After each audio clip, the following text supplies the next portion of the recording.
এই বাংলায় বিজেপির মুখ্যমন্ত্রী দেখতে চান কে জানেন? জানলে অবাক হয়ে যাবেন। যে বাবরি মসজিদ করতে চেয়েছিল সেই হুমায়ুন কবির। কেন বললেন? কারণ ইতিমধ্যেই ওনাকে সাসপেন্ড করে দেওয়া হয়েছে দল থেকে। আর কে দল থেকে সাসপেন্ড করছেন? ববি হাকিম। সে এরকমই কথা বলতে শোনা গেছে যে ধর্ম নিয়ে কোনো রাজনীতি করা যাবে না, এরকমই কথা। কিন্তু সেই ব্যক্তি একসময় সুড়সুড়ি দিয়েছিল ধর্ম নিয়ে। তার বক্তব্য অনেকে জানেন, দেখেছেন ভিডিও, যে হিন্দু হয়ে জন্মগ্রহণ করাটা নাকি দুর্ভাগ্য। অনেকে ভিডিওটা দেখেছেন, অনেকে দেখেননি। যারা দেখেননি দেখে নেবেন শেষে। আগে আসুন দেখে না যাক হুমায়ুন কবির কি বলছে সাসপেন্ড হয়ে যাওয়ার পরে। দেখুন। আমাকে এখানে ডাকা হয়েছিল, অপূর্ব সরকার ডেকেছিল, তারপরে এরা চক্রান্ত করে আমাকে বহিষ্কার করেছে। আমি কাল অথবা সোমবারে বিধায়ক পদ থেকে রিজাইন দেব, নতুন পার্টি 22শে ডিসেম্বর বহরমপুরে লঞ্চ করব। আগামী দিনে এই আরএসএস মার্কা মুখ্যমন্ত্রীর থেকে ডাইরেক্ট বিজেপির কেউ মুখ্যমন্ত্রী হোক, আমি ওয়েলকাম জানাবো।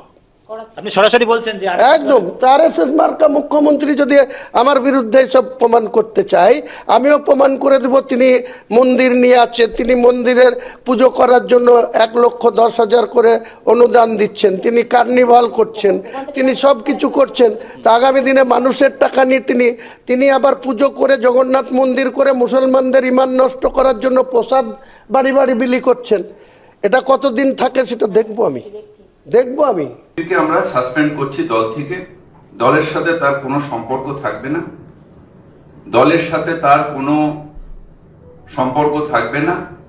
তার কারণ যারা ধর্ম নিয়ে রাজনীতি করে, ডিভিশনাল পলিটিক্স করে, মানে ধর্ম নিয়ে মানে ডিভিশন ভাগ করার চেষ্টা করে। শুনলেন ওনার বক্তব্য? সত্যি খুব সুন্দর কথা। ধর্ম নিয়ে রাজনীতি করাটা ঠিক নয়। কিন্তু এই ব্যক্তি কিছুদিন আগে একটা ভিডিও ভাইরাল হয়েছিল, যেটা হয়তো অনেকে দেখেছেন, অনেকে দেখেননি। যারা দেখেননি দেখে নিন। কি বলেছিলেন তিনি হিন্দু ধর্ম নিয়ে? যারা হিন্দু ধর্মে জন্মগ্রহণ করেছেন তাদের দুর্ভাগ্য নিয়ে জন্মগ্রহণ করেছেন, এরকমই বক্তব্য রেখেছিলেন হয়তো। দেখুন। ইসলাম ধর্মাবলম্বী মানুষেরা তারা যদি তেলাওয়াতের সাথে সাথে তার মানে এইটাকে যারা ইসলাম ধর্মাবলম্বী নয় তাদের মধ্যে ছড়াতে হবে। কারণ আমরা নিজেদের আল্লাহ তাআলার রহমত আমাদের আছে, আমরা জন্মগতভাবে ইসলাম নিয়ে জন্মেছি এবং ইসলাম নিয়ে জন্মার মানে আমাদের রসুল আমাদের জান্নাতের পথ সুদৃঢ় করে দিয়েছে। যদি বড় কোনো অন্যায় না করি তাহলে ইসলাম নিয়ে জন্মানো মানে জান্নাতে পৌঁছে যাবে।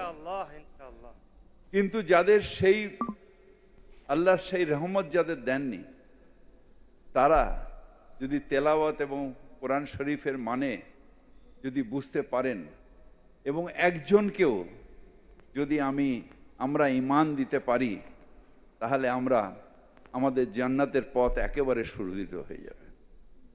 আমরা নিজেরা মুসলিম ঘরে জন্মেছি, মুসলমান ঘরে বড় হয়েছি, আমাদের নামাজ আদব কায়দা সব আমাদের বেশিরভাগই মানুষের জানা। কিন্তু যারা দুর্ভাগ্য নিয়ে জন্মেছে, যারা ইসলাম নিয়ে জন্মায়নি, তাদেরও দাওয়াতে ইসলাম অর্থাৎ ইসলামের দাওয়াত দিয়ে তাদের মধ্যে ঈমান নিয়ে আসলে এটা আল্লাহ তাআলাকে খুশি করা হবে। আমাদের ইসলামের রাস্তা।